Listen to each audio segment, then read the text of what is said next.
Hello, lovely people. I'm Shaq, and welcome. We're going to work in here on the shelf that goes in the back for shoes and bags and stuff today. And you can see here that with all three of these put together, there is room for a fourth one. So I'll probably do that at a later date, get a fourth one made. It turns out that I do have one more hanging rod available to do that. But I guess we're going to just take all of these out. And I haven't painted them or anything because I've decided to try and use the pink paint that I used on the shelf, but I want to make it lighter. And I want to paint the shelf and all of these at the same time.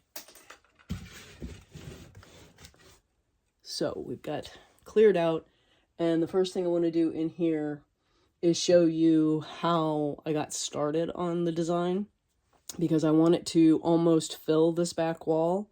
It's not important that it go all the way to the edges, but that it go, that it take up as much space as possible. And part of the thing that we run into here is that the cardboard over here is not square, so just allowing for the cardboard construction that leaves you kind of in a not quite square situation as you make the shelves. So yeah, I'm gonna go get that piece. Okay, I cut the back of the shelf out of a piece of corrugated and covered the edges. And I don't know, can you see the pencil marks on there? Yeah. So I planned out my shelf placement, even though I'm going to cover this and then I won't be able to see it. But I wanted to get an idea of how many shelves and where all the pieces needed to go. And I also wanted to know how it was going to fit in here. So you can see that we have a little bit of space to work with so that it doesn't get stuck trying to get it in, because sometimes you'll find that there's a spot that it gets hung up on, and in the room, because cardboard construction be like that. So we've tested our back. This is our overall size of the back, and I've cut all the shelves, and I'm in the process of putting the paper over the edges of the shelves, and I'm going to get back to that, and then I'll show you the next step. I've chosen this pink, white, and green stripe to be the back of the shelving unit, and everything else will get painted. And I probably am going to struggle with getting the paint, keeping the paint off of it. But anyway, going to glue these in place.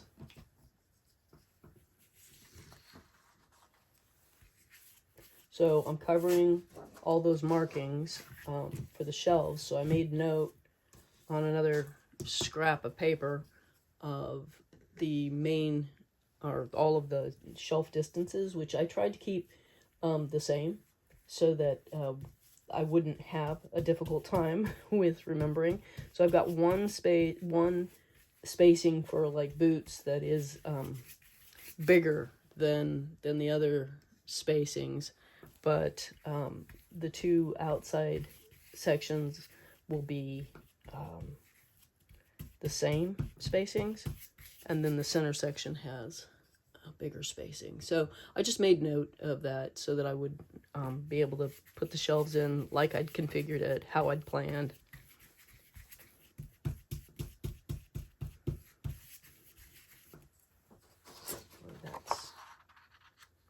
And I'm not real concerned with getting this all the way to the edge, and in fact I think I want it to be a little bit in from the edge.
I forgot to tell you the measurements on the back, which is 16 by 13, so it's 16 inches wide by 13 inches tall.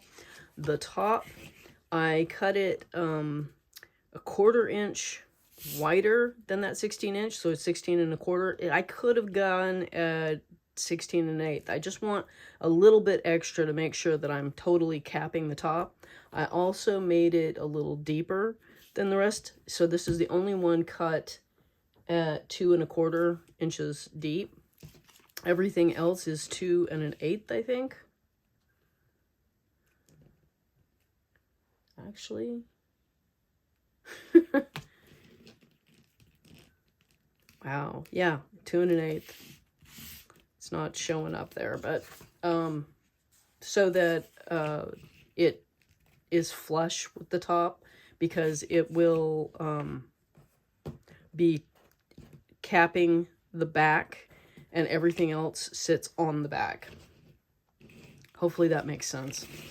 Anyway, those got, the sides and the top got covered all the way around on all the cardboard edges, and all of the shelves and the bottom and inner sections will only, I'm only going to cover one side.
The shelves are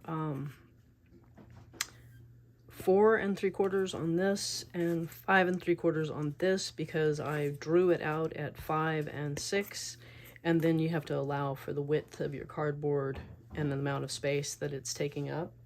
And it worked out to just take a 1/4 inch off to get it to the right width. And the pieces of paper, it was just easier to cut them at 5 6 inches, and then cut off the excess. Because I'm not really consistent, and it just made for a better cut, a better way of trimming it. And this is one of the interior dividers to make, I think 3 sections of shelving is what I've got going. So this is one of the interior bits. Uprights.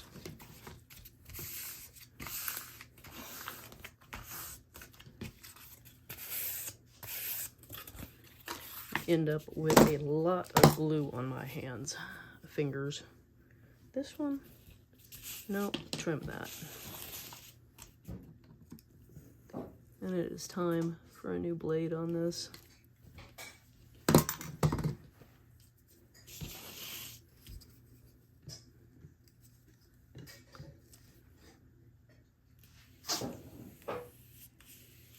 And I also, because I have got basically a kick plate kind of space down underneath, toe space, I have, the bottom is less than the 16 inches, so I think it is 13 3/4.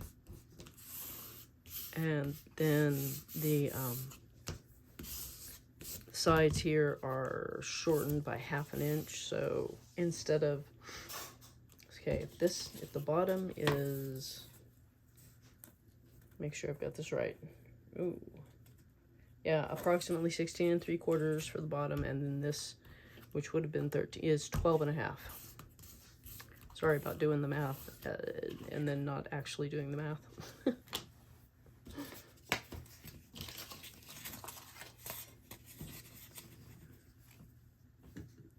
So you just have to adjust your drawing measurements for the actual card space that the material takes up. So if you're working with wood, you would subtract whatever the thickness of your wood. And if you're working with a thinner cardboard, you would subtract less.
I decided I didn't want to assemble without painting first because it was going to be so much harder to paint after assembly. So I have spent the rest of the day doing this, and the paint is going to need time to cure. So we'll get back to this tomorrow. Okay, now our paint is mostly set up. I'm sure it'll continue to cure for a while, but we're going to try and start putting this together. I did not paint the outside, so the top here, I'll paint that after it's put together and set up. And same thing with, you know, everything. I just wanted to get the interiors, which was most of it, all painted.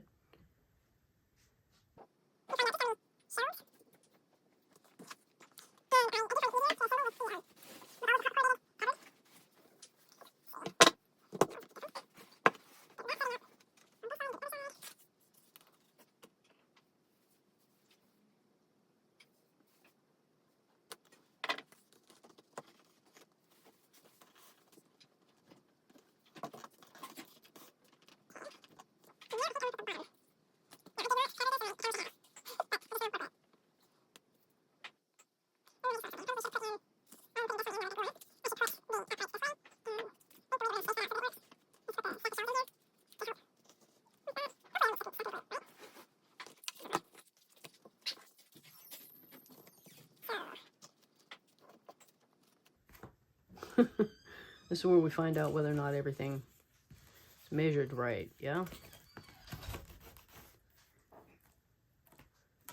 Okay, ooh, that gives me a nice line to go by. So I'm going to use the stripe here to know where to put the glue. Put a little line.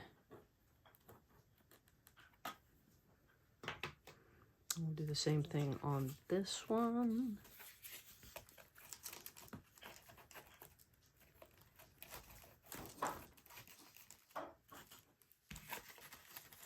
You know, I set this up and did it before I painted. Now I'm going, okay, why are you being so difficult? No, it's there. It's good. On that green stripe. Okay.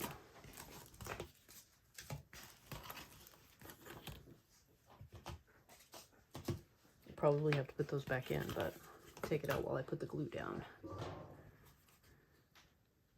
Oh, an advantage of stripy stripes is that you can use it for putting your glue on straight line, right? Which I am clearly having a problem with. Nope, wait, don't want it there.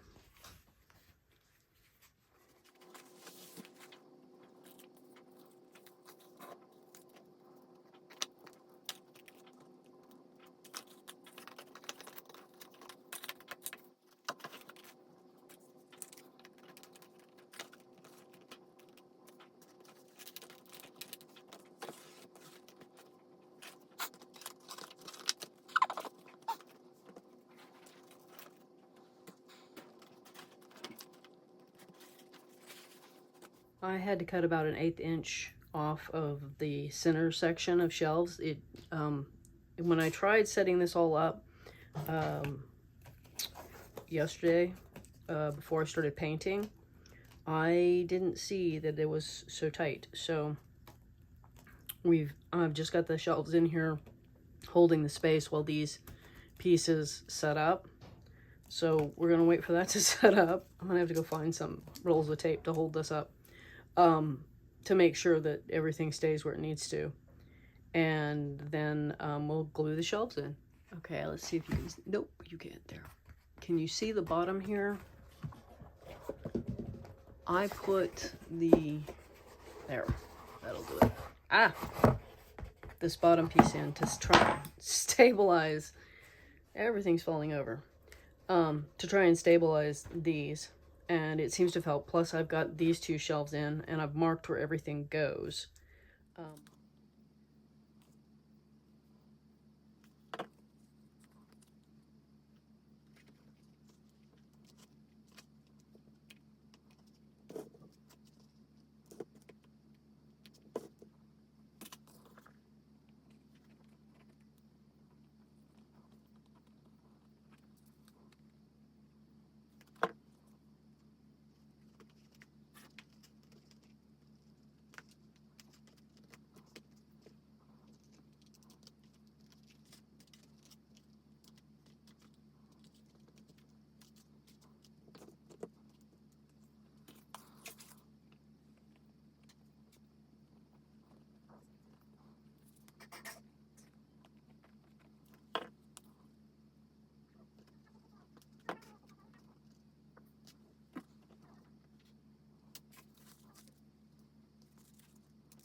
So I cut off too much off of these shelves, and it like twice as much as I should have. So I got some pieces of cardstock type. It's thicker, like a cracker box thickness, and glued those in there as spacers so that it would hold the shelf securely, and then just gluing them in as same as before.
One more.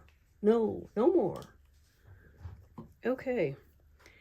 I will glue on the top, probably, as soon as I can set it up. And then, paint, or I think I'm going to reinforce with paper these corners, on the top and the sides. And then, I'll paint it. So I will have this ready for you to see next week in that video, and if I do anything different, update you on that. Maybe if I get the time, I'll get everything painted and we'll be able to have the whole room done. But until then, have a delightful day and a wonderful week, and I'll see you later. Bye-bye.